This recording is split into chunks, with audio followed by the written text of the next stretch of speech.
കോട്ടയം ചങ്ങനാശ്ശേരി മാതാ അമൃതാനന്ദമയി മഠം ആശ്രമമന്ദിരത്തിന്റെ 4ാം വാർഷികാഘോഷങ്ങൾ വിവിധ പരിപാടികളോടെ നടന്നു.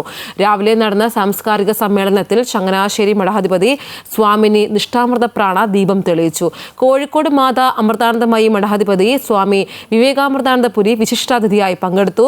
തിരഞ്ഞെടുക്കപ്പെട്ട വയോധികർക്ക് ആയുർവേദ ഔഷധ കിറ്റ് വിതരണം സിനിമ സീരിയൽ കോമഡി താരവും പോലീസ് ഉദ്യോഗസ്ഥരുമായ സാബു നാരായണൻ നിർവഹിച്ചു.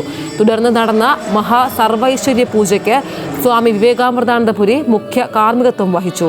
സത്സംഗം, മാനസപൂജ, ഭജന, മഹാസുഹൃത ഹോമം, പ്രസാദ വിതരണം, ഭക്തിഗാനസുധ, വിവിധ കലാപരിപാടികൾ എന്നിവയും നടന്നു. അങ്ങനെ ഇരിക്കുന്ന സമയത്ത് അമ്മ ഇവരെ അമേരിക്കയിൽ വിവാഹം കഴിച്ച് അമേരിക്കയിലെത്തി. അപ്പൊ അവിടെ അവരുടെ ഭർത്താവ് അമ്മയുടെ വലിയ ഭക്തനെ